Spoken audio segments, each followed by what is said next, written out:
মক্কার কাফেররা দেখে কোনোভাবে আল্লাহর নবীকে ঠেকাতে পারে না। শেষ পর্যন্ত তারা খাত্তাবের ছেলে ওমরের বাড়িতে গেছে বিশাল বাহিনী নিয়ে। আবু জেহেল, আবু লাহাব, উতবা, শাইবা, ওলীদ ইবনে মুগীরারা খাত্তাবের ছেলে ওমরের বাড়িতে গেছে। যে বলে, ওমর শোনো শোনো, তুমি হলো আমাদের সবচেয়ে বড় নেতা, তুমি হলো শক্তিশালী সাহসী যুবক, আমরা তোমার কাছে একটা বিপদে পড়ে এসেছি। ওমর বলে, কি বিপদ বলো? বলে, এই মুহাম্মদ আমাদের বিরুদ্ধে অপপ্রচার করে, এই মুহাম্মদ বানায়া বানায়া কবিতা বলে সেটাকে কোরআন বলে চালায় দেয়। ওমর বলো, আমরা তো মুহাম্মদের এই কর্মকাণ্ড মেনে নিতে পারি না। বলেন নাউজুবিল্লাহ। ওমর ছিলেন বুদ্ধিমান, জ্ঞানী। ওমর ছিলেন, এ কারণে একটা প্রবাদ বাক্য আছে, মূর্খ বন্ধুর চেয়ে জ্ঞানী শিক্ষিত শত্রুও ভালো। আবু জেহেল আগে ছিল শিক্ষিত, এখন হয়ে গেছে মূর্খ। কারণ ছিলেন আবাল হেকাম, হেকমতের অধিকারী, জ্ঞানের বাবা, এখন হয়ে গেছেন মূর্খের বাবা আবু জেহেল। এই মূর্খ শয়তান আইসা বলে, ওমর শোনো, মুহাম্মদ খুব ডিস্টার্ব করতেছি, মুহাম্মদকে তোমাকে ছাড়া কেউ দমাতে পারবে না, তোমাকে ছাড়া কেউ দমাতে পারবে না। ওমর বলে, বলো কি করা যায়? বলে, মুহাম্মদরে সাইজ করো। নাউজুবিল্লাহ বলবেন না? আরে আল্লাহ নবীকে সাইজ করবে পৃথিবীতে এমন কারো ক্ষমতা আছে নাকি? শক্তি আছে নাকি? এই কোরআন তো কারো বানানো কোরআন না, এই কোরআন তো আল্লাহর জবানের কালাম। যে কোরআনের বিরুদ্ধে কথা বলে সে আল্লাহর বিরুদ্ধে কথা বলে। আর আল্লাহর জমিনে আল্লাহর নেয়ামত খায়া যে আল্লাহর কোরআনের বিরুদ্ধে কথা বলে, তার অপমান ছাড়া, লাঞ্ছনা ছাড়া কোনো উপায় নাই। আছে? এবার ওমর বলে, বলো আমি কি করতে পারি? আবু জেহেল বলে, ডাইরেক্ট অ্যাকশন, মুহাম্মদরে শেষ করে দাও। আরো জোরে বলেন নাউজুবিল্লাহ। মুহাম্মদরে মক্কা থেকে বের করে দাও। ওমর বলে, ঠিক আছে, নেতার দায়িত্ব দিছেন, আমি চিন্তা ভাবনা করি কি করা যায়। হেদায়েতের মালিক কি? হেদায়েতের মালিক আল্লাহ, হেদায়েতের মালিক আল্লাহ। হযরত ওমর বলে, ঠিক আছে, আমি চিন্তা করে দেখি মুহাম্মদকে কি করা যায়। হযরত ওমরের মন খারাপ, চিন্তা করতেছে কি করা যায়। আবু জেহেলের কথা শুনবে, আবু জেহেলের কথা শুনে কি আল্লাহ নবীকে অপমান করবে না কি করবে? হযরত ওমর চিন্তায় পড়ে গেলেন। তিনি মনে মনে সিদ্ধান্ত নিলেন, মূর্খ আবু জেহেলের কথা শুনে আল্লাহর নবীর সাথে বেয়াদবি করা ঠিক হবে না। তিনি শিক্ষিত মানুষ, মনে মনে ভাবতেছে, একটা কাজ করি, আগে যাই আমি নিজের চোখে মুহাম্মদকে একটু অবজারভেশন করি, আমি নিজে যে একটু মুহাম্মদকে দেখি, গতিবিধি লক্ষ্য করি, তার সাথে কথা বলি। কারণ একটা মানুষকে শুধু শুধু না যাই না শুই না তার গায়ে হাত দেওয়া, তাকে অপমান করা, এটা মূর্খতা ছাড়া আর কিছুই না। ঠিক কিনা বলে? দেখবেন মূর্খ মানুষ যদি শোনে চিলে কান নিয়ে গেছে, কানের দিকে না তাকায় চিলের পিছনে দৌড়ায়। এমন কিছু স্বভাবের মানুষ সমাজে আছে কি আছে না? ঠিক মক্কার কিছু মূর্খ মানুষরা এই স্বভাবের ছিল। ওমর ছিলেন বুদ্ধিমান, বলে, না না না, আবু জেহেলের কথায় কান দেওয়া যাবে না। আগে আমি মুহাম্মদকে যে নিজের চোখে দেখি, তার সাথে কথা বলি, তারপরে দেখি কি করা যায়। আল্লাহর নবী বাইতুল্লাহ নামাজ পড়তেছেন। হযরত ওমর বিকাল বেলা ঘুটঘুটে অন্ধকার, মাগরিবের সময় না, ওমর মনে মনে চিন্তা করে, সূর্যের আলোতে গেলে আবার মানুষজন দেখবে, মানুষজন দেখা বলবে, ওমর তুমি কি যে মুহাম্মদের সাথে মিলে গেছো। এই কারণে ওমর বলে, আমি মাগরিবের সময় বের হলাম, ঘুটঘুটে অন্ধকার, ঘুটঘুটে অন্ধকার। হযরত ওমর মাগরিবের সময় অন্ধকারে বের হলেন। আস্তে আস্তে করে হাঁটতে হাঁটতে তিনি বাইতুল্লাহর চত্বরে গেলেন, যেটা কাবা শরীফ। কোনটা? যেটা কাবা শরীফ, সেখানে গেলেন। হযরত ওমর বলে, আমি যে কাবার দেয়ালের পাশে লুকায় আছি, পালিয়ে আছি, যাতে মুহাম্মদ আমাকে না দেখে। আমি দেখি সুন্দর সুদর্শন একজন পুরুষ, সুন্দর সুদর্শন, অপরূপ সৌন্দর্যের অধিকারী। সুবহানাল্লাহ। হযরত ওমর বলে, আমি প্রথম মুহাম্মদকে দেখলাম, আমি তার সামনের সাইড দেখি নাই, শুধু পিছনের সাইড দেখছি। তার হাতগুলো এত সুন্দর, তার আঙ্গুলগুলো এত সুন্দর, পিছন থেকে তার কানগুলো এত সুন্দর। আমার নবীর চুলগুলো ছিল কোকড়া কোকড়া, অত কোকড়া না, অত লম্বাও না। সুবহানাল্লাহ। হযরত ওমর বলে মুহাম্মাদের চুলগুলো আমি আল্লাহর নবীর চুলগুলো আমি পিছন থেকে দেখলাম, দেখি তিনি নামাজে দাঁড়ায় আছেন, তার চুল বেয়ে বেয়ে ঘাম পড়তেছে, আমার কাছে মনে হলো এক একটা মুক্তার দানা ঝরতেছে। হযরত ওমর বলে আমি মুহাম্মাদের পিছনে দাঁড়ায় তাকে দেখতেছি, দূর থেকে দেখতে তার এত সুন্দর আকর্ষণীয় বডি ফিগার, সুবহানাল্লাহ। আমার নবী কেমন সুন্দর ছিলেন, কেমন সুন্দর ছিলেন, এমন সুন্দর, এমন সুন্দর পৃথিবীতে আল্লাহ তাআলা এত সুন্দর করে পৃথিবীতে কাউকে বানায় নাই, আর বানাবেও না। হযরত ওমর বলে আমি এবার মুহাম্মাদের পিছন দিকে দেখতেছি, মনে আছে নাকি? ওই যে হযরত ওমর বলে আমি বাইতুল্লাহ গেলাম মুহাম্মদকে অবজারভেশন করার জন্য, পরীক্ষা করার জন্য। আবু জেহেলদের কথা শুনা খামাকা মুহাম্মদের সাথে খারাপ ব্যবহার করব না, আগে নিজের চোখে যায় আমি মুহাম্মদকে দেখি আসলে সে ব্যক্তিটা কেমন। এবার হযরত ওমর বলে আমি পিছনে দাঁড়ায় দাঁড়ায় মুহাম্মদের পিছনের সৌন্দর্য দেখাই আমি পাগল হয়ে গেছি। আল্লাহু আকবার। আরে এত সুন্দর মানুষটা মিথ্যা কথা কিভাবে বলে, এটা তো হইতে পারে না। মক্কার কাফেরা বইলা গেছে এ ওমর, মুহাম্মদ হলো একটা মিথ্যাবাদী, মুহাম্মদ হলো একটা পাগল, বলেন নাউজুবিল্লাহ, মুহাম্মদ হলো একটা জাদুকর। হযরত ওমর বলে আমি পিছনের দিকে তাকায় তাকায় দেখতেছি মুহাম্মদের সৌন্দর্য এত সুন্দর, আর তার চেয়ে বড় সুন্দর হলো মুহাম্মদ এত চমৎকার কইরা কইরা কোরআন পড়ে, কোরআন পড়ে। আল্লাহু আকবার, জোরে বলুন আল্লাহু আকবার। আল্লাহর নবী কোরআন পড়তেছেন, হযরত ওমর পিছনে দাঁড়ায় দাঁড়ায় শুনতেছে, আর মনে মনে ভাবে মক্কার কাফেররা তো আমাকে ঠিকই বলছে, মনে হয় এই লোকটা বানায় বানায় কবিতা বলে, নালে এত সুন্দর ছন্দে ছন্দে কিভাবে সে মিলায় মিলায় বলে। আল্লাহু আকবার। আল্লাহর নবী কোরআন পড়তেছেন, আর ওমর চিন্তা করতেছেন আরে মুহাম্মদ মনে হয় বানায় বানায় কবিতা বলে। আল্লাহর নবী বলে ওমা হুয়া বিকাউলি শাইর কলিলাম মা তুমিনুন। আল্লাহু আকবার। আল্লাহর নবী বলে এ তুমি আমাকে কবি বলতেছো, আমি কবি না, আমি হলাম নবী, যদি তুমি স্বীকার করো ইমানদার হও। আল্লাহু আকবার। ওমর কয় কিরে এই লোকটারে যে আমি কবি বলছি এটা সে জানে কিভাবে? ওমর তো বলতেছে মনে মনে, বুঝেন নাই? কিন্তু আল্লাহ নবী বলতেছে ওমা হুয়া বিকাউলি শাইর, আমি কবি না।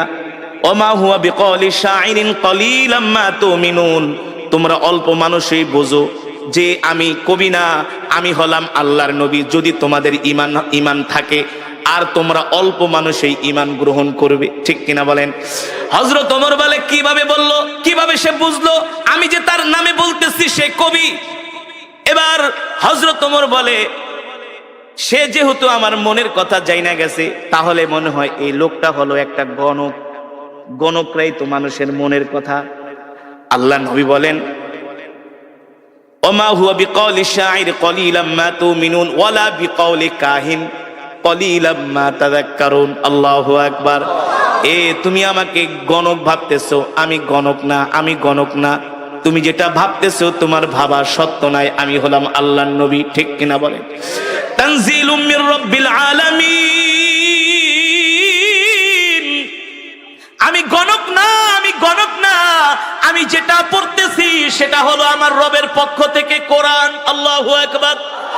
হযরত ওমর বলে এ লোকটাকে আমি গণক বললাম, সে বলে আমি গণক না, আমি যে তাকে গণক বললাম সেটা কিভাবে জানলো? আল্লাহু আকবার। আবার বলতেছে আমি যেটা তেলাওয়াত করতেছি এটা হলো আমার রবের পক্ষ থেকে আমাকে দেওয়া কোরআন। হযরত ওমর অবাক হয়ে গেল যে আমার মনের কথা এই লোক কিভাবে জানে। এখন রহস্য লাগছে কি লাগছে না? হযরত ওমর বলে এই রহস্যর উদ্ঘাটন আমাকে করতেই হবে, আর যদি রহস্যর উদ্ঘাটন করতে হয় তাহলে তো আল্লাহর নবীর সাথে কথা বলতে হবে, কথা না বলে তো আর রহস্যর উদ্ঘাটন করা যাবে না। হযরত ওমর দাঁড়ায় আছে, আল্লাহর নবী যখন নামাজ শেষ করলেন, আল্লাহর নবী তার হুজরার দিকে যাবেন, হযরত ওমর যায় তার পথ রোধ করলেন, বললেন ইয়া মুহাম্মদ কিফ, ও মুহাম্মদ দাঁড়ান, আপনার সাথে আমার কিছু কথা আছে। আল্লাহর নবী বলে ইমশি মাই, চলেন আমার সাথে, আমার বাড়িতে যেয়ে কথা বলবো। আল্লাহর নবী হযরত ওমরকে নিয়ে বাড়িতে চলে গেলেন। সুবহানাল্লাহ বলে। আল্লাহর নবী হযরত ওমরকে নিয়ে বাড়িতে চলে গেলেন। আল্লাহর নবীর সাথে হযরত ওমর যখন বাড়িতে গেলেন, হযরত ওমর বারবার আল্লাহর নবীর চেহারার দিকে তাকায়, সুবহানাল্লাহ। আর সে নিজে নিজে মাপতেছি, ভাবতেছি, চিন্তা করতেছি, আল্লাহর নবীকে বোঝার চেষ্টা করতেছে। মক্কার সব কাফেরেরা যার বিরুদ্ধে, আমি আজকে তার সামনে। হ্যাঁ, মক্কার কাফেরেরা যার বিরুদ্ধে এত মিথ্যা প্রোপাগান্ডা ছড়িয়েছে, আমি তার সামনে। কিন্তু তার চেহারা দেখলে মনে হয় সে হলো পৃথিবীর সবচেয়ে ভালো মানুষ। তার সাথে কথা বললে মনে হয় তার মতো এত সুন্দর আখলাকওয়ালা, ব্যবহারওয়ালা মানুষ মক্কার জমিনে একজনও নাই। জোরে বলেন আল্লাহু আকবার। আরে জোরে বলুন আল্লাহু আকবার। হযরত ওমর বলে, সেই দিনই আমি আল্লাহর নবীর জবানে কোরআন শুনে আমি ইসলামের প্রতি আমি দুর্বল হতে লাগলাম। দুর্বল হতে? এই যুবক, ওমর তো তোমার চাইতে জ্ঞানী কম ছিল না। এ যুবক, ওমর তো তোমার চাইতে কম বুঝতো না। এ যুবক ও মুসলমান, হযরত ওমরকে বলা হয় মেজাজে ওহী। আল্লাহ তাআলা যার কথা অনুযায়ী কোরআনের মধ্যে 21 জায়গায় আয়াত নাজিল করেছে। আল্লাহু আকবার। সেই ওমর আয়েশা এবার আল্লাহর নবীর কাছে আত্মসমর্পণ করতেছে। কি করতেছে? সেই ওমর আয়েশা বলে, গো আল্লাহর নবী, মক্কার কাফেরদের কথা শুনে অনেক ভুল করছি, আপনার সাথে অনেক শত্রুতামি করছি, দুশ্মনী করছি। আর না, আর না, আর না। মক্কার কাফেরেরা তো আমাকে আপনার কল্লা কাটার জন্য বলছে। আপনার কল্লা তো দূরের কথা, আমি ওমরের কল্লাটা আপনার কাছে জান্নাতের বিনিময়ে বিক্রি করে দিলাম।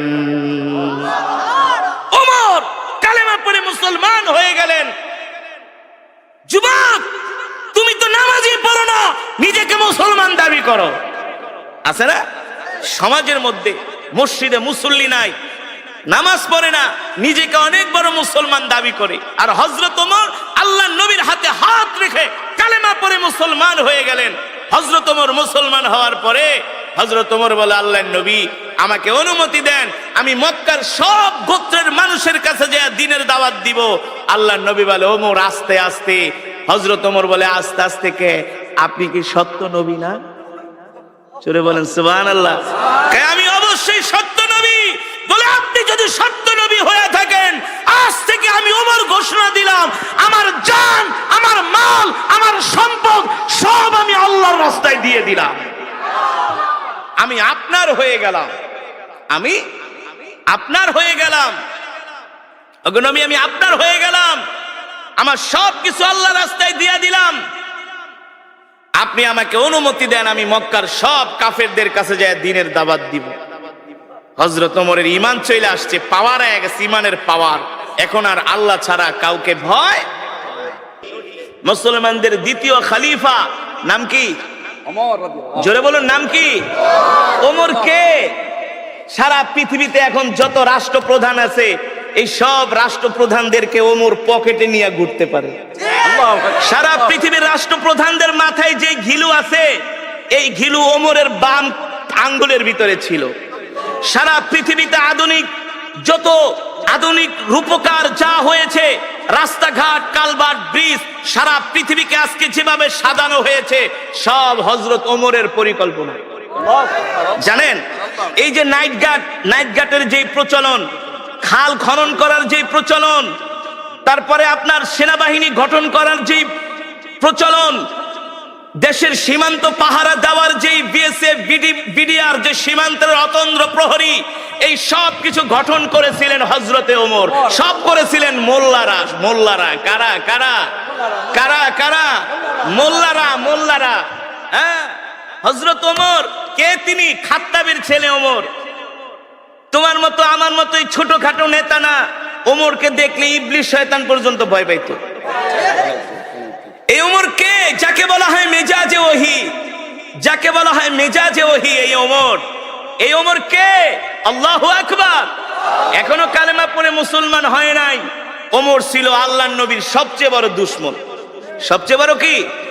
মক্কার আবু জেহেল এসে ওমরকে খেপায় দিছে, ওমর, তোমার মতো একটা সাহসী যুবক থাকতে মুহাম্মদ আমগো ধর্মের 12টা বাজায় ফেলাইতেছে। তুমি খাত্তাবের ছেলে ওমর, তোমার রক্তের দাম আছে, তোমার বংশের দাম আছে। মুহাম্মদ মানুষ যার আশেপাশে কেউ নাই, সেই শুধু একটা কোরআন দিয়া পুরা মক্কাটারে জ্বালায় ফেলাইতেছে। এটা ওদের ভাষা, ওদের ভাষা। মোহাম্মদ রে থামাও, মোহাম্মদ রে দমাও, মোহাম্মদকে সামনে বাড়াইতে দিও না। আমরা এত বড় বড় নেতা থাকতে মোহাম্মদ আমাদের সামনে এসে আমাদের ধর্মের নামে এসে অপপ্রচার করে যায়, এটা ওদের ভাষা। আসলে তো অপপ্রচার না, আল্লাহর নবী তো কোরআনের প্রচার করে, ঠিক কিনা বলেন? আল্লাহর নবী বলছেন, আল্লাহ তাআলা বলছে, হাবিব ইয়া আইয়ুহার রাসূল বাল্লিগ মা উনজিলা ইলাইকা মির রাব্বিক ওয়া ইল্লাম তাফআল ফামা বাল্লাগতা রিসালাতা। বাংলাদেশের কিছু মানুষ মনে করে শুধু ওয়াজ করা হুজুরদেরই দায়িত্ব। কিছু মানুষ মনে করে না যে ধর্মের কথা শুধু হুজুররা বলবে, না, ধর্মের কথা শুধু হুজুররা বলবে না। ইসলাম ধর্মটা আল্লাহর কাছ থেকে হুজুররা লিস্ট নেয় নাই। এই ধর্মের কথা বলা, কোরআনের কথা বলা, রাসূলের হাদিসের কথা বলা প্রত্যেকটা ঈমানওয়ালা মুসলমানের দায়িত্ব, কর্তব্য, ঠিক কিনা বলেন? আপনি একটা কলেজের, আপনি একটা স্কুলের প্রিন্সিপাল, আপনার দায়িত্ব হলো আপনি আপনার ছাত্রদেরকে কোরআনের কথা বলবেন, তাদেরকে দ্বীনের কথা বলবেন। আপনি একটা কলেজের অধ্যাপক, আপনি একটা কলেজের ভিসি, আপনি একটা ভার্সিটির ভিসি, আপনার দায়িত্ব হলো আপনি আপনার ছাত্রদেরকে দ্বীনের কথাগুলো বলবেন। আপনি দেশের প্রধানমন্ত্রী, আপনি রাষ্ট্রপতি, আপনি এমপি, আপনি মন্ত্রী, আপনি চেয়ারম্যান, আপনি মেম্বার, আপনি সমাজের অনেক বড় নেতা, আপনারও দায়িত্ব হলো কোরআনের কথা বলা, ঠিক কিনা বলেন? ঠিক না? এখন তো কিছু সাধারণ মানুষ মনে করে শুধু হুজুররাই বলবে, সব হুজুরদেরই কাজ। না, প্রত্যেকটা মুসলমানকে আল্লাহ তাআলা দুনিয়ার জমিনে কেন পাঠিয়েছেন? আল্লাহ তাআলা প্রত্যেকটা মুসলমানকে দুনিয়ার জমিনে পাঠিয়েছেন তার দ্বীনের দাওয়াত দেওয়ার জন্য, ঠিক কিনা বলেন?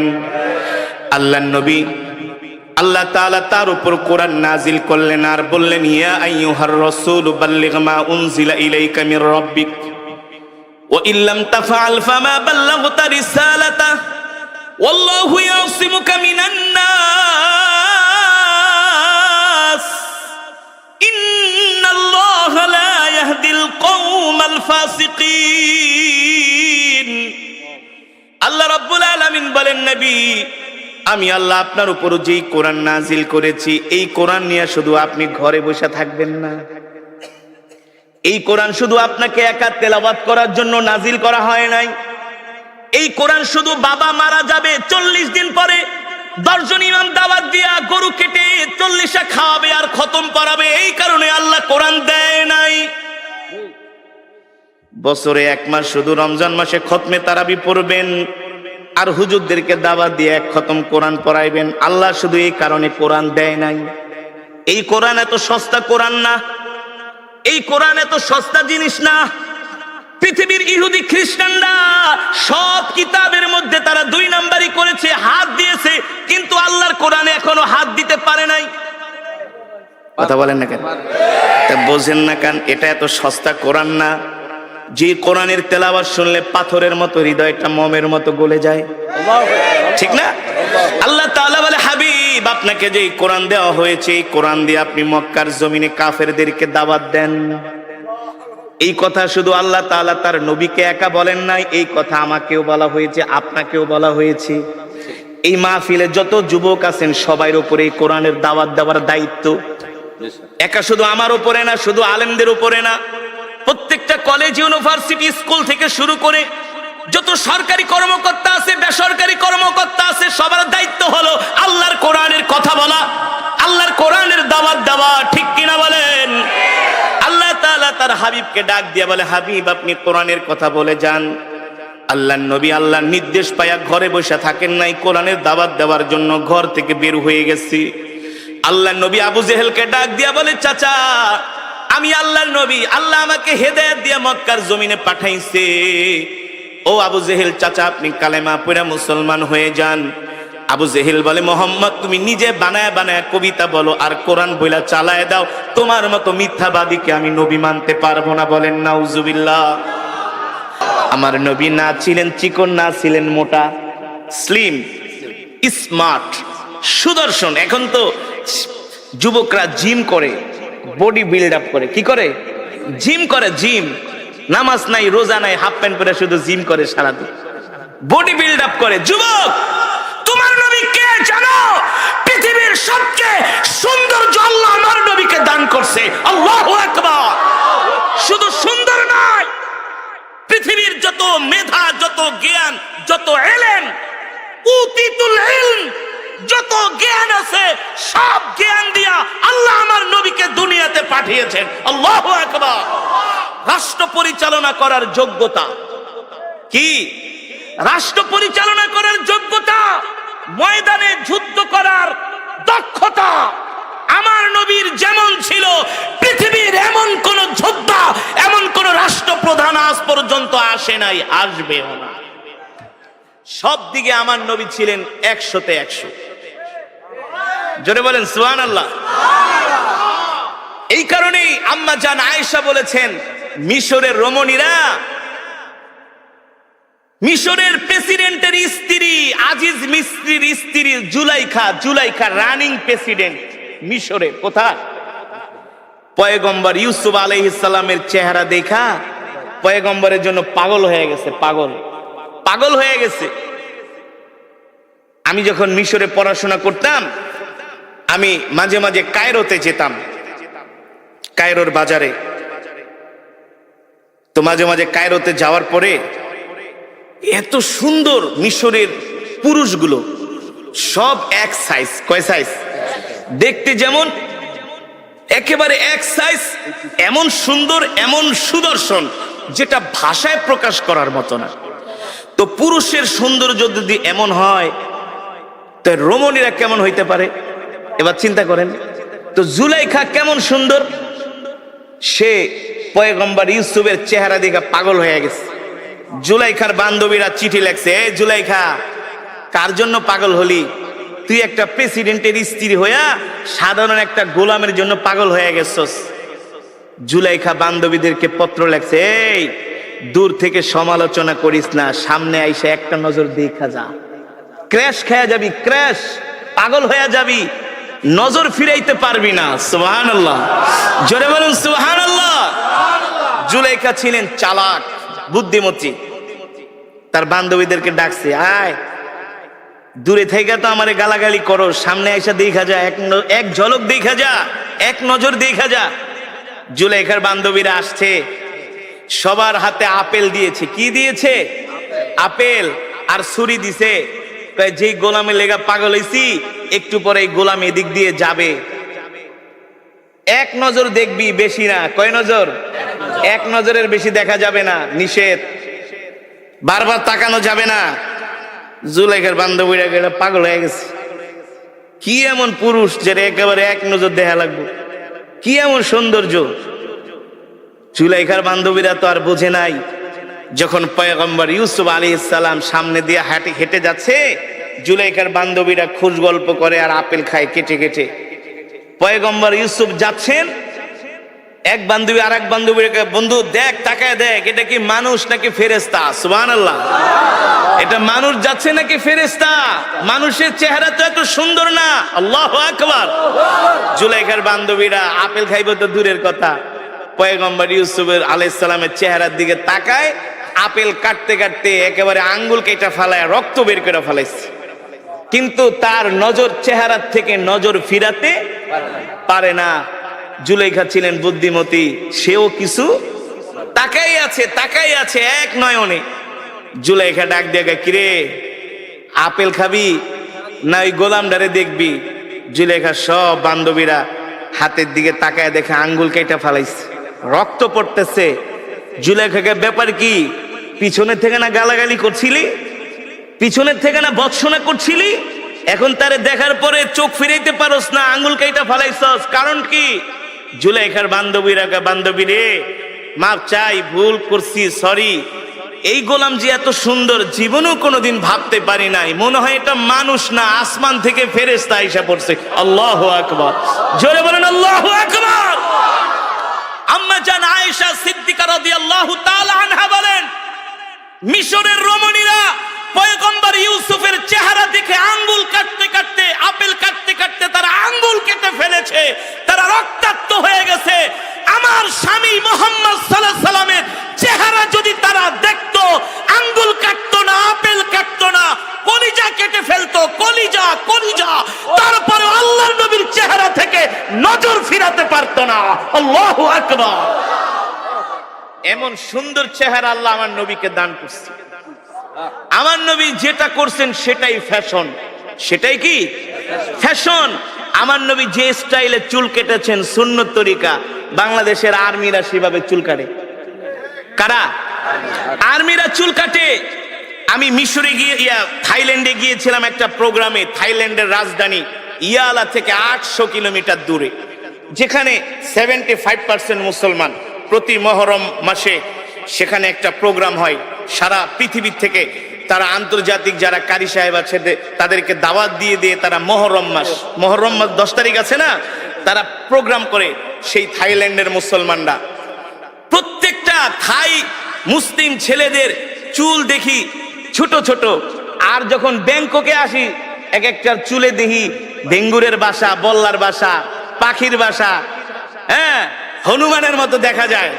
তো আমি থাইল্যান্ডের মুসলিম যুবকদেরকে জিজ্ঞেস করলাম, তোমরা এইভাবে চুল কাটো কেন? সবাই দেখি এক সাইজ চুল। বলে এটা হলো নবী মুহাম্মদ সাল্লাল্লাহু আলাইহি সাল্লামের সুন্নাহ। জোরে বলেন সুবহানাল্লাহ। এখনকার যুবকরা তো স্টাইল করে। কি করে? মেসির স্টাইলে চুল কাটে, নেইমারের স্টাইলে চুল কাটে, নেইমারকে অনুসরণ করে। তাদের গায়ের গেঞ্জি এমন টাইট, তারা প্যান এমন ভাবে পরে পাছার অর্ধেক বের হয়ে যায়। এমন যুবক আছে কি আছে না? পুরা মাথা খালি, উপর দিয়া চুল। জিজ্ঞেস করি এইভাবে চুল কাটছো? বলে হুজুর এটা হলো এখন বর্তমান সময়ের আধুনিক স্টাইল, আধুনিক ফ্যাশন। এভাবেই আধুনিক মডার্ন যারা, তারা এইভাবেই চুল কাটে। যুবক তুমি জানো না পৃথিবীর সবচেয়ে আধুনিক ছিলেন তোমার আমার নবী, বিশ্ব নবী জনাবে মুহাম্মদুর রাসূলুল্লাহ সাল্লাল্লাহু আলাইহি ওয়াসাল্লাম। ঠিক কিনা বলেন? তিনি 1450 বছর আগে যেই ফর্মুলা দিয়ে গেছেন, বর্তমান আধুনিক বিজ্ঞান সেটা মানতে বাধ্য। সেটা কি? মানতে বাধ্য। তোমার আমার নবীকে জানো, তোমার আমার নবীকে জানো। পৃথিবীর যত যোগ্যতা, সব যোগ্যতা আল্লাহ তাআলা আমার নবীকে দান করেছিলেন। আমার নবী প্রতি সোমবার আর বৃহস্পতিবার রোজা রাখতেন। আপনি এখন ডাক্তারের কাছে যান, আপনাকে তারা বলবে যদি সুস্থ থাকতে চান তাহলে ফাস্টিং করেন। ফাস্টিং যাকে বলে কিটো ডায়েট, মানে আপনি বেশি বেশি না খায়া থাকবেন। কি করবেন? না খেয়ে থাকবেন। ডাক্তারের কাছে যান, ডাক্তার বলবে এই বেশি পেট ভরে খায়েন না, তাইলে রোগ হবে। 3 ভাগ খান, 1 ভাগ খালি রাখেন। 3 ভাগ খান, 1 ভাগ খালি রাখেন। আপনি দেখবেন যদি প্রচুর পরিমাণে খাওয়া দাওয়া করেন, আপনার কাছে একটা অস্বস্তি লাগবে। না পারেন হাঁটতে, না পারবেন বইতে, না পারবেন ঘুমাইতে। আর 3 ভাগ খান, 1 ভাগ খালি রাখেন, দেখবেন শরীরটা কত সুস্থ লাগে। ঠিক কিনা বলেন? যেটাকে বলা হয় ফাস্টিং। এর উদ্ভাবন কে করেছে? এই ডায়েট কন্ট্রোল কে শিখিয়েছে? আমার নবী, আপনার নবী জনাবে মুহাম্মদুর রাসূলুল্লাহ সাল্লাল্লাহু আলাইহি ওয়াসাল্লাম। ঠিক কিনা বলেন?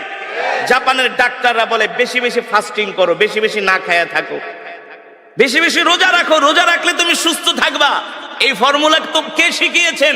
আল্লাহর নবী শিখিয়েছেন। বর্তমানে এখন দাঁতের ডাক্তারদের কাছে গেলে প্রচুর টাকা দিতে হয়। ঠিক কিনা বলেন? প্রচুর টাকা দিতে হয়। আমি থাইল্যান্ডে গিয়েছি, ব্যাংককে একটা ডক্টরের কাছে। তিনি আমার দাঁতগুলো চেক করলেন। থাইল্যান্ডের রাজধানী ব্যাংকক, একেবারে ব্যাংককের পাশেই সুকুম্বিত একটা জায়গা আছে সেখানে। আর থাইল্যান্ড হলো পৃথিবীর সবচেয়ে চিকিৎসার দিক থেকে বর্তমানে 5 নম্বরে আছে পুরা পৃথিবীতে, অল পৃথিবীতে, স্বাস্থ্যের দিক থেকে, চিকিৎসার দিক থেকে। তো আমাকে এক ভক্ত বলে, হুজুর থাইল্যান্ডে আইছেন, আমাদের দেশের শিল্পপতিরা তো আসে থাইল্যান্ডে ডাক্তার দেখাইতে, তা আপনি যেহেতু আইছেন একটু ডাক্তার দেখাইবেন নাকি? আমি বলি ভাই এত টাকা পয়সা তো আমার নাই।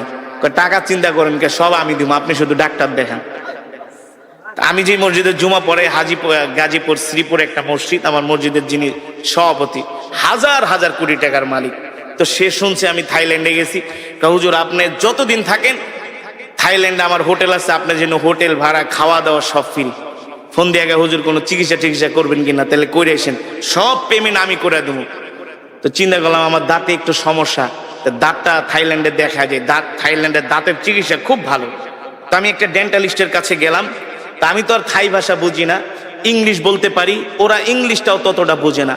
কিন্তু প্রত্যেকটা ভালো ভালো হসপিটালে এক এক দেশের ভাষা ট্রান্সলেট করার জন্য এক এক দেশের লোক থাকে। যেমন আমাদের অনেক বাঙালি থাইল্যান্ডের হসপিটালে আছে, আমি যেটা বাংলায় বলবো সে সেটা ডক্টরকে থাই ভাষায় অথবা ইংলিশ ভাষায় তাকে বুঝিয়ে দিবে। তো তিনি আমার দাঁত দেখা চেক করলেন, এক্স রে করলেন। এক্স রে করার পরে ডাক্তার বলতেছে, তোমার ওই বাঙালিকে ডাক দিয়া কয়ে, এটা কেঠার তোদের দেশের? উনি বলতেছেন উনি হচ্ছে রিলিজিয়ান পার্সন, অর্থাৎ আমাদের ধর্মগুরু। মানে আমরা বলি না হুজুর, ইংলিশে বলে যে রিলিজিয়ান পার্সন, ধর্মগুরু, ধর্ম চর্চা করে, ওনাকে যেভাবে হোক বুঝাচ্ছে। পরে বলতেছে যে ওর দাঁত তো কোনো সমস্যা নেই, খুব ভালো আছে। পরে ডাক্তারটা বলল কি যে আচ্ছা আমি বুঝলাম না, তোমাদের যত মুসলমান আমার কাছে আসে, যত পেশেন্ট যাদের দাড়ি আছে, টুপি আছে, এমন যাদেরকে আমি আজ পর্যন্ত দাঁত চেক করছি, 100-র মধ্যে বলে আমি 90টাই ভালো পাইছি, 90টারই ভালো পাইছি। তো সে আমাকে হাসে হাসে একা, হুজুর একটা মজার ঘটনা ঘটছে। কি বলে? ডাক্তার আপনার দাঁতটা চেক আপ করে বলতেছে আপনার দাঁত খুব ভালো আছে। বলে আপনাদের মতো মানুষদের নাকি দাঁত যত চেক করে, থাইল্যান্ড মুসলিম হোক, থাইল্যান্ডের হুজুর যারা আছে সবার, বলে সবার দাঁত ভালো, কারণটা কি? পরে আমি বলি ভাই, এর রহস্য হলো আমি প্রতিদিন 5 ওয়াক্ত নামাজে 5 বার, কয়বার? 5 বার মেসওয়াক করি। যখন থেকে রসুলের হাদিস পড়েছি, যখন থেকে বুঝ হয়েছে, তখন থেকে এই মেসওয়াক ছেড়ে দেই নাই। রসুলের হাদিস, আপনি যদি এই মেসওয়াক করেন আপনার পেটের কোনো রোগ থাকবে না, লিভারের কোনো রোগ থাকবে না, স্টোমাকে আপনার কোনো রোগ থাকবে না। মেসওয়াক করার কারণে আপনার লিভার, আপনার পিত্ত, আপনার পেটের মধ্যে আরো যত মেশিন আছে, পার্টস আছে, এই মেসওয়াক করার কারণে আল্লাহ তাআলা আপনার পেটটাকে ভালো রাখবেন, সুস্থ রাখবেন। মোট কথা আপনার পেটের কোনো রোগ হবে না। এটা হলো দুনিয়ার উপকার। আখিরাতের উপকার কি? যে মেসওয়াক করবে আল্লাহ তাআলা ইন্তেকালের সাথে সাথে তাকে বিনা হিসাবে জান্নাত দিয়ে দিবে। এই মেসওয়াক করার 70টার উপরে উপকার আছে। মেসওয়াকের 70টার উপরে উপকারিতা, 70টা এই মেসওয়াক আল্লাহর নবী কয়, আমি যেভাবে মেসওয়াক করি, আমার সাহাবীরা যেভাবে মেসওয়াক করতেছে না, আল্লাহ তাআলা মেসওয়াক করা আমার উম্মতের উপর ফরজ করে দেয়। বুঝতে পেরেছেন? এই কথাগুলো কেন বললাম? এই কথাগুলো বলার কারণ হলো আজকে আমরা পৃথিবীর জমিনে অনেক হীনমন্যতায় ভুগি, হতাশায় ভুগি যে আমরা মুসলমানরা শেষ হয়ে গেছি। আল্লাহর নবী বলে, না না না, ও উম্মত, তোমরা আমাকে অনুকরণ করো। আমি নবী হলাম তোমাদের জন্য আদর্শ, তোমরা আমাদের আদর্শে আদর্শবান হও। তোমরা আমার সুন্নতগুলো মানো, তোমরা আমার সুন্নতগুলো চর্চা করো। তোমাদের ঘরের মধ্যে, সমাজের মধ্যে আমার সুন্নতগুলো তোমরা জিন্দা করে দাও। দেখবা তোমাদের ঘরগুলো জান্নাতের টুকরায় পরিণত হয়ে গেছে। ঠিক কিনা বলেন? পায় না। আজকে তো আমরা গরু খাওয়া মুসলমানে পরিণত হয়ে গেছি। আমরা নিজেকে মুসলমান দাবি করি, অথচ আল্লাহর কোরআন আমরা পড়তে জানি না। আমরা নিজেকে মুসলমান দাবি করি, কোরআন বিশুদ্ধভাবে তেলাওয়াত করতে জানি না। অথচ তলাবুল ইলমি ফরিদাতুন আলা কুল্লি মুসলিম, প্রত্যেকটা মুসলমানের উপরে কোরআন শিক্ষা করা হলো ফরজ। এই কোরআনের তেলাওয়াত শুনে ওমর কালেমা পড়ে মুসলমান হয়ে গেছে। বলে আমি যেই দিন আল্লাহর নবীর জবানে বাইতুল্লাহ কোরআন শুনেছি, সেই দিন থেকে আমি ইসলামের প্রতি দুর্বল হয়ে গেছি। ইসলাম আমার হৃদয় জয় করেছে এই কোরআনের তেলাওয়াত শুনে। সেই কোরআনই তো আমি আপনাদের সামনে তেলাওয়াত করলাম। দুঃখের বিষয়, আমাদের সমাজের মেজরিটি পার্সেন্ট মানুষ কোরআন পড়তে জানে না। 60-70 বছর হয়ে গেছে, 10টা সূরা মুখস্থ করতে পারে না। ঠিক কিনা বলুন? বিশুদ্ধভাবে পড়তে পারে না। অথচ আমরা নিজেকে অনেক বড় ইমানদার দাবি করি, অনেক বড় ইমানওয়ালা দাবি করি। নামাজ ভঙ্গের কারণ 19টি। কয়টি? তার মধ্যে একটা অন্যতম কারণ হলো নামাজে অশুদ্ধ পড়া। নামাজে অশুদ্ধ পড়া। আমরা আমাদের সন্তানরা কোরআন শিখছে কিনা সেই দিকে খবর নেই না। ইংরেজি শিক্ষক রাখি সন্তানের জন্য মাসে 5,000 টাকা বেতন দিয়া। কথা বলেন। ইংরেজি শিক্ষক রাখি 5,000 টাকা বেতন দিয়া, গণিতের শিক্ষক রাখি 6,000 টাকা বেতন দিয়া, ছেলেকে বাংলায় অনার্স করাই, ইংলিশে অনার্স করাই, মাস্টার্স করাই, ডক্টরেট করাই, পিএইচডি করাই। আর কোরআন শিখানোর জন্য মসজিদের মুয়াজ্জিনকে জায়গা, হুজুর আমার ছেলেরে পড়াইবেন? কয় পড়ামু। বেতন কত? কয় বেশি না, 500 দিতে পারেন। কত? তাও মাসে, বছরে 6 মাস বাকি। কথা কন। নিজেও কোরআন পড়তে পারে না, সন্তানকেও কোরআন শিখায় নাই। অথচ রাসূলের সাহাবীরা কেমন ছিলেন জানেন?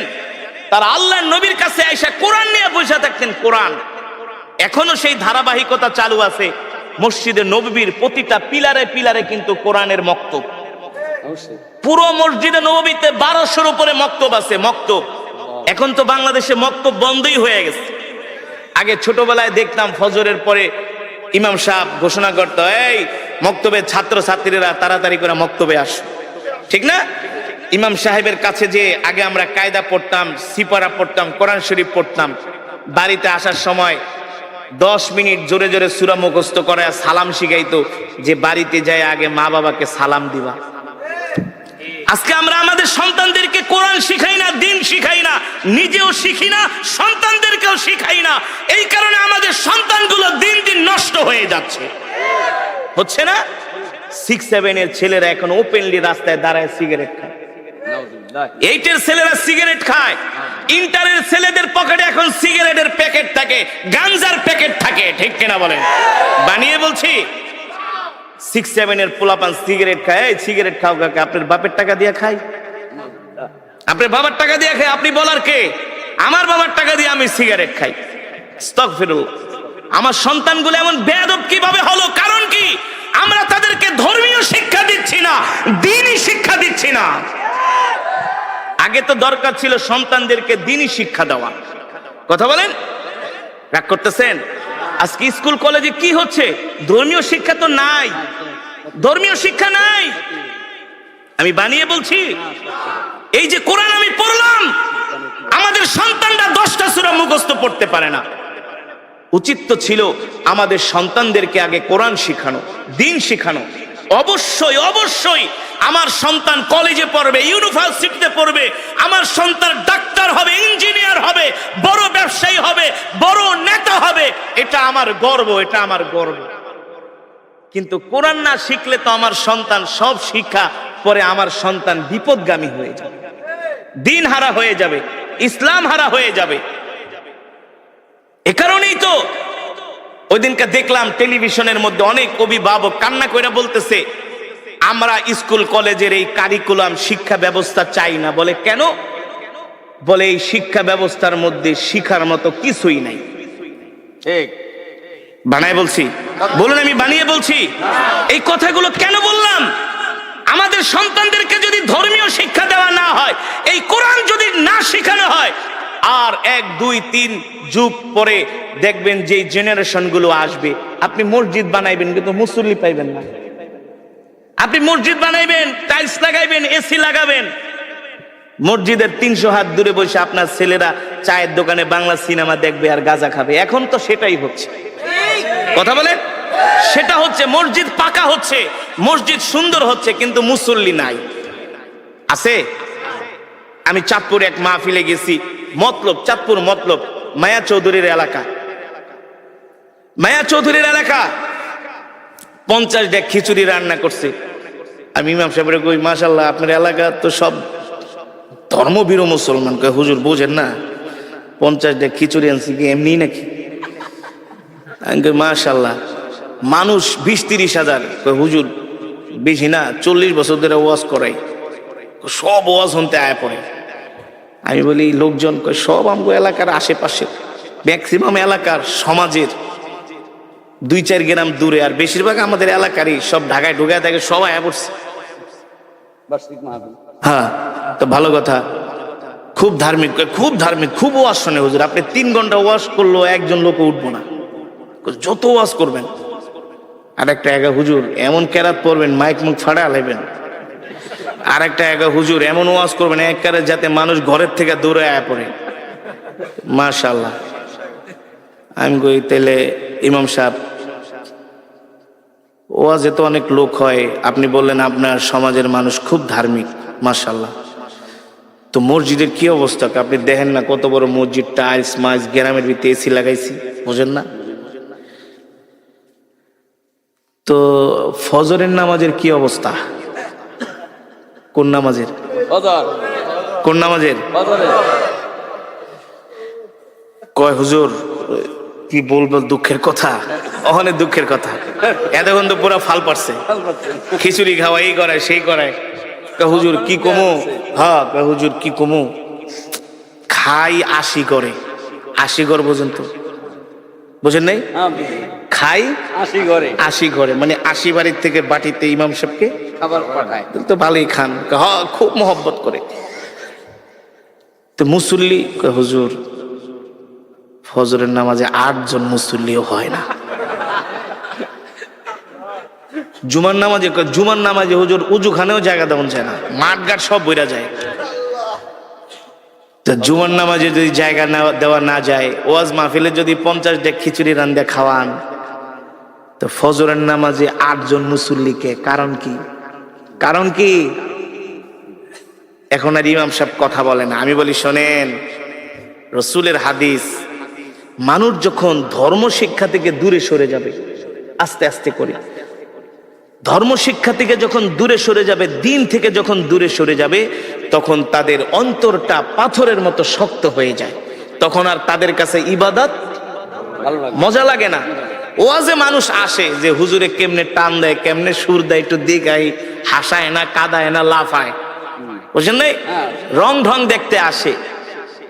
কিন্তু মানুষ যদি এই দিন না শিখে, কোরআন না শিখে, তাহলে আস্তে আস্তে করে 1 2 3 4 যুগ পরে এই মুসলমানগুলো ঈমান হারা হয়ে যায়, ঈমান হারা হয়ে যায়। এই কারণে আমাদের সন্তানদেরকে দিন শিখাতে হবে, নিজেও কোরআন শিখতে হবে, সন্তানদেরকেও কোরআন শিখাতে হবে। হযরত ওমর এই কোরআনের পাগল হইয়াই তিনি কালেমা পড়ে মুসলমান হয়ে গেছে, এই কোরআনের পাগল হইয়া, কোরআন শুনা। এই কারণে আমি আপনাদের হাতে ধরি, পায়ে পড়ি। আজকে আমাদের স্কুল কলেজের সন্তানগুলো নষ্ট হয়ে যাচ্ছে, কারণ ধর্মীয় শিক্ষা তাদের মাঝে নাই। আগে আমাদেরকে ধর্মীয় শিক্ষা তাদেরকে দিতে হবে, ঠিক কিনা বলেন? 1 2 বছর 3 বছর আগে তাদেরকে কোরআন শিখাতে হবে, দিন শিখাতে হবে, আদব কায়দা শিখাতে হবে, ভদ্রতা শিখাতে হবে, সভ্যতা শিখাতে হবে। এগুলো ধর্ম শিক্ষা ছাড়া বিকল্প কোনো পথ। এ কারণে আপনারা রাগ করবেন না, আমাদের সন্তানদেরকে অবশ্যই আমরা স্কুল কলেজে পড়াবো, কিন্তু আগে আমরা ধর্মীয় শিক্ষাটা দিব, ঠিক কিনা বলেন? রসুলের শিক্ষা দিব, ওহির শিক্ষা দিব। তাহলে আমার সন্তান ডাক্তার, ইঞ্জিনিয়ার হলেও কখনো আমার সন্তান বিপদগামী হবে না, বিপদগামী হবে না। অনেক অভিভাবক আইসা বলে হুজুর একটা তাবিজ দেন, কি হয়েছে? আমার সন্তান একেবারে গাঁজা নেশা করতে করতে অ্যাডিক্টেড হয়ে গেছে, গাঁজা নেশার প্রতি এতটা অ্যাডিক্টেড হয়েছে, নষ্ট হয়ে গেছে। হুজুর কিছু তাবিজ টাবিজ দেন, পানি পড়া দেন। আমি বলি ভাই তাবিজ কেন? আমারে বাইকটাও যদি তাবিজ বানায় খাওয়ান কোনো লাভ হবে না। আগে দরকার ছিল আপনার সন্তানকে ধর্মীয় শিক্ষা দেওয়া, কোরআন শিক্ষা দেওয়া, ঠিক কিনা বলেন? এ কারণে আমি যে কোরআনের তেলাওয়াত করলাম, কোরআন থেকে বয়ান করলাম, এর মূল মেসেজ কি? আমরা নিজেরাও কোরআন শিখবো, সন্তানদেরকেও কোরআন শিখাবো। রাজি আছেন ইনশাআল্লাহ? রাজি আছেন ইনশাআল্লাহ? আমরা কে কে নিজেরাও কোরআন শিখবো, সন্তানদের কোরআন শিখাবো? হাত উঠে আল্লাহকে দেখান। লিল্লাহে তাকবীর, লিল্লাহে তাকবীর। আল্লাহ কবুল করুন, বলি আমিন। হাত নামান দিয়ে বলতে হবে আমাদের হায়াতের মালিক কে? আমাদের রিজিকের মালিক কে? মুসলমান আমরা কার গোলাম? এক আল্লাহর গোলাম, ঠিক কিনা বলেন? মুসলমান এই আসমান কার? জমিন কার? কোরআনে আছে কি আছে না? আল্লাহ তাআলা বলছেন আলা লাহুল খালক ওয়াল আমর তাবারাকাল্লাহু রাব্বুল আলামিন। আমার নবী যখন মক্কার জমিনে এই কোরআনের দাওয়াত দিতেন, এই কোরআনের তেলাওয়াত করতেন, এই কোরআনের কথা বলতেন, আবু জেহেল, আবু লাহাব, উতবা, শাইবা, ওলীদ ইবনে মুগিরারা আল্লাহর নবীর কোরআনের তেলাওয়াতের বিরুদ্ধে তারা দাঁড়িয়েছিল। তারা কোরআনের তেলাওয়াতকে পছন্দ করত না। মক্কার মানুষ যাতে কোরআন শুনতে না পারে, তারা সব রকমের বাধার প্রাচীর হয়ে দাঁড়িয়েছিল। আল্লাহ তাআলা নবীকে ডাক দিয়া বলে, হাবিব, আপনি মক্কার কাফেরদেরকে বলে দেন, আলা লাহুল খালক ওয়াল আমর তাবারাকাল্লাহু রাব্বুল আলামিন। এ মক্কার কাফেরেরা, আমি যেই কোরআন পড়ছি, এই কোরআন আমি মুহাম্মদ বানায়া বানায়া বলি না, এই কোরআন হলো আল্লাহর জবানের কালাম। ঠিক কিনা বলেন? এই কোরআন কোন কবির কাব্য নয়, এই কোরআন কোন পৃথিবীর মানুষের বানানো কোন কাব্য নয়, এই কোরআন হলো আল্লাহর জবানের কালাম। মক্কার কাফেরেরা তোমরা যতই বিরোধিতা করো না কেন, আমি আল্লাহর নবী মুহাম্মদ বলছি, আলা লাহুল খালক ওয়াল আমর, আসমান যার আইন চলবে তার। ঠিক কিনা বলেন? জমিন যার বিধান তার, বিধান চলবে তার। আল্লাহর নবী বলে, এই মক্কার কাফেরেরা, তোমরা কোরআনের বিরোধিতা করে কিছুই করতে পারবে না। ইন্না নাহনু নাযালনা যিকরা ওয়া ইন্না লাহু লাহাফিজুন। আল্লাহ তাআলা বলে, হাবিব, মক্কার কাফেরদেরকে বলে দেন, কোরআন আমার, আমি আপনার উপর কোরআন নাজিল করেছি, আর এই কোরআন হেফাজত করার দায়িত্ব আমি আল্লাহ আমার নিজ হাতে গ্রহণ করেছি। আল্লাহু আকবার। মুসলমান, কোরআনের বিরুদ্ধে কত ষড়যন্ত্র হয়েছে আজ পর্যন্ত। কোরআনের একটা নক্তা জের জবর পেশের মধ্যে কেউ পরিবর্তন করতে পারে নাই। পেরেছে বলুন? যেমন কোরআন তেমন আছে তেমনই থাকবে। এই কোরআনের নক্তা জের জবর পেশের মধ্যে কেউ পরিবর্তন করতে পারবে না। আর কোরআনের সুর হলো পৃথিবীর শ্রেষ্ঠ সুর। ঠিক কিনা বলেন? কত গান মার্কেটে আসে না? কাইটা যায়, ছিঁড়া যায়, ফাইটা যায়, লয়া যায়, নাকি? কত নতুন নতুন গানের সুর আসে। যুবকরা নতুন নতুন শুই না এক একটা মাতাল হয়ে যায়। গানের সুর শুই না একেবারে খাম্বা ধরে দাঁড়ায় থাকে। 1 মাস 2 মাস গেলে ওই সুর, ওই গান মার্কেট আউট হয়ে যায়। ওই সুর আর কেউ শুনতে চায় না। ঠিক কিনা বলেন? আমার কথা বাস্তব নাকি অবাস্তব? আচ্ছা বলুন, একটা গান কয় মিনিটের হয়? সর্বোচ্চ 5-7 মিনিট। কেউ যদি 5-7 মিনিটের বেশি গান গায়, যত ভালো সুর হোক, যত মিউজিক, যতই কিছু লাগাক না কেন, আধুনিক বাদ্যযন্ত্র, দৌড়ো বেটা, এত ঘ্যান ঘ্যান প্যান প্যানানি ভালো লাগে না, নতুন কিছু বের কর। ঠিক কিনা বলুন? আমি আপনাদের সামনে যে কোরআন পড়েছি, সূরাতুর রহমান, কেউ যদি এক গান বারবার গায়, এই এক গান ভালো লাগে না।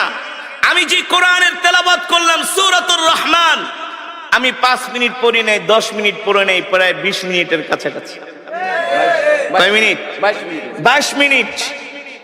তো কোন শিল্পী উঠে যদি 22 মিনিট কোন গান গায়, কোর ধরে ঘাত ধরে তাড়াতাড়ি নামা, আরে এক গান শুনতে আইছি নাকি? কথা বলুন। মুসলমান, আর কিভাবে বুঝাবো? এই কোরআন আল্লাহর জবানের কালাম। এই কোরআনের তেলাওয়াত শুধু 22 মিনিট নয়, 22 ঘন্টা নয়, 22 বছর নয়, 22 লক্ষ কোটি বছর নয়। এই কোরআন যদি কিয়ামত পর্যন্ত তেলাওয়াত হতে থাকে, যতই রাত বাড়বে, যতই দিন যাবে, ততই কোরআনের তেলাওয়াতের সুর আরো বাড়তে থাকবে, মানুষের হৃদয়ে ঢুকবে। ঠিক কিনা বলেন? আরে যুবক, আজকে তো তোমাদেরকে কোরআনের মজমায় পাওয়া যায় না, তোমাদের তো কোরআনের মাহফিলে পাওয়া যায় না, তোমাদের তো মসজিদে পাওয়া যায় না, তোমাদের তো জিকিরের মজমায় পাওয়া যায় না, তোমাদেরকে পাওয়া যায় আইপিএল বিপিএল খেলার টেলিভিশনের সামনে। রাত 3টা বাজে উঠে তোমরা আর্জেন্টিনা ব্রাজিলের খেলা দেখো, মেসি রোনাল্ডোর ভক্ত। ঠিক কিনা বলেন? কিন্তু যুবক জানো না, এই কোরআনের জন্য সাহাবীরা জীবন দিয়ে দিছে, জীবন জীবন জীবন। জিহাদের ময়দানে এসে আল্লাহর জমিনে আল্লাহর কোরআনের রাজ কায়েম করার জন্য শহীদ হয়ে গেছে, শহীদ। এখনো যারা কোরআন পড়তে পারেন না, মসজিদের ইমাম সাহেবের কাছে, খাদেম সাহেবের কাছে, মুয়াজ্জিন সাহেবের কাছে যায় কোরআন শিখবেন, বাধ্যতামূলক। ঘরওয়ালিকে কোরআন শিখাবেন, কোরআন শিখাবেন, কোরআন শিখাবেন। কোরআন শিক্ষা ছাড়া কোনো উপায় নাই। আমি বলে গেলাম হাসরের মাঠে আল্লাহ জিজ্ঞেস করবে, এই সব পড়াই তো পড়লি, কিন্তু আমার কোরআন কেন শিখলি না? কেন শিখলি না? কোরআন শিক্ষা করা ছিল ফরজ। তলাবুল ইলমি ফরিদাতুন আলা কুল্লি মুসলিম। এই কোরআন শিক্ষা করা ফরজ। রাসূলের হাদিস ডাক্তার ইঞ্জিনিয়ার হওয়া ফরজ না, এটা দুনিয়াবি, এটা লাগবে, এটা হতে হবে, কিন্তু বাধ্যতামূলক কোরআন শিখতেই হবে। ঠিক কিনা বলেন? সন্তানদেরকে, আর যদি অনেকের সন্তান আছে অনেকগুলো, দুইটাকে মাদ্রাসায় দেন, দুইটাকে স্কুলে দেন, এটা ব্যালেন্স করেন। ব্যালেন্স, সমস্যা কি? সন্তানদেরকে আলেম বানান, হাফেজ বানান, সবগুলারে জেনারেল শিক্ষিত বানায়েন না। দুই সন্তানদের একটা মাদ্রাসায় পড়ান, আপনি ইন্তেকাল করলে আপনার কবরের পাশে যায় সূরা ইয়াসিন তেলাওয়াত করবে, আপনার জন্য দোয়া করবে, বুলেটের গুলি মিট যাবে সন্তানের দোয়া। আপনি মসজিদ থেকে ইমাম সাহেব ভাড়া করে নিয়ে দোয়া করাইবেন, আর আপনার সন্তান যদি আপনার জন্য দোয়া করে, দুইজনের দোয়া কোনোদিনই এক। আপনার সন্তান তো আপনার জন্য দোয়া করার সময় তার বুকটা ফেটে যাবে যে আমার বাবা শুয়ে আছে। আর ইমাম সাহেব যতই বুজুর্গ হোক, তাড়াতাড়ি করে দোয়া করে, নাহলে একটু বেশি করুক, করার পরে হাদিয়া নিয়ে চলে যাবে। আর সন্তান প্রতিদিন আপনার জন্য সূরা ইয়াসিন পড়ে দোয়া করবে, অটো নেক আপনার কবরে যাবে। এই কারণে সন্তানদেরকে কলেজ ইউনিভার্সিটিতেও পড়াবেন, মাদ্রাসায়ও পড়ায়েন, আলেম বানায়েন। দুইজন আমি অনেক জায়গায় দেখেছি, ভাই জজ, ভাই অনেক বড় ব্যারিস্টার, কিন্তু আরেক ভাই আলেম। ওই আলেম হওয়ার কারণে, একজনে আলেম হওয়ার কারণে আরো দুই তিনজন তার সোহবতে থাকতে থাকতে আলহামদুলিল্লাহ ধার্মিক হয়ে গেছে। ব্যালেন্স করেন, ব্যালেন্স। সবগুলারে শুধু স্কুল কলেজে পড়ায়েন না, দু একটারে মাদ্রাসায়ও পড়ান, আল্লাহর কাছে দোয়া করেন। আলেম হওয়া এত সোজা না, এই ওহির জ্ঞান আল্লাহ সবাইকে দেয় না। কত ছাত্ররা মাদ্রাসায় ভর্তি করায় কিন্তু ঝইরা যায়, আছে না, ঝরে যায়। সন্তানদেরকে আলেম বানান, এটাই হলো সবচেয়ে বড় বিনিয়োগ, ইনভেস্ট। এই ইনভেস্টটা করে যান, এটাই থাকবে। মেয়ে সন্তান হলে মহিলা মাদ্রাসায় পড়ে আলেমা বানান, হাফেজা বানান, তার গর্ভ থেকে জন্ম নিবে মোহাম্মদুল্লাহ হাফিজ, তার গর্ভ থেকে জন্ম নিবে হাজী শরীয়তুল্লাহ। ঠিক কিনা বলেন? তার গর্ভ থেকে জন্ম নিবে জগৎ বিখ্যাত আলেম। এ কারণে আপনাদের হাতে ধরি, পায়ে পড়ি, 5টা ওয়াক্ত নামাজ জামাতের সাথে পড়বেন, আর কোরআন তেলাওয়াত করবেন, সকাল সন্ধ্যা কোরআন পড়বেন, সকাল সন্ধ্যা কোরআন শিখবেন, সকাল সন্ধ্যা জিকির করবেন। রাজি আছেন ইনশাআল্লাহ? রাজি আছেন ইনশাআল্লাহ? আর মিথ্যা কথা বলবেন না, মানুষকে কষ্ট দিবেন না, মানুষের হক নষ্ট করবেন না, মানুষের সাথে খারাপ আচরণ করবেন না। আমরা মানুষের সাথে সুন্দর আচরণ করব, সুন্দর ব্যবহার করব। আমরা সবচেয়ে সমাজের ভালো ভদ্র মানুষ হওয়ার চেষ্টা করব, যাতে আমার ইন্তেকালের পরে সমাজের মানুষগুলো বলে, আহ, একটা ভালো মানুষ মারা গিয়েছেন। ঠিক কিনা বলেন? আল্লাহ তাআলা আমাদের এমন আল্লাহর পেয়ারা বান্দা হওয়ার তৌফিক দান করুন, বলি আমিন। আজকে যে কোরআনুল কারীমের তেলাওয়াত আমরা শুনলাম, বয়ান শুনলাম, এই কোরআন যেন আমরা সকলেই শিখতে পারি, এই কোরআন অনুযায়ী যেন আমরা চলতে পারি, আমাদের জীবনটাকে সাজাতে পারি। আল্লাহ তাআলা আমাদের সকলকে কবুল করুন, বলি আমিন। আর সাবধান, নামাজ ছেড়ে দিবেন না। রাত 12টা 1টা পর্যন্ত ওয়াজ শুনবেন, ফজরের নামাজ যদি না পড়েন, এই ওয়াজ শুনে কোনো লাভ নাই। 50 বছর ওয়াজ আর একটা ফজরের নামাজ তার চাইতে উত্তম। বুঝতে পেরেছেন? ফজরের নামাজটা জামাতের সাথে আদায় করবেন ইনশাআল্লাহ।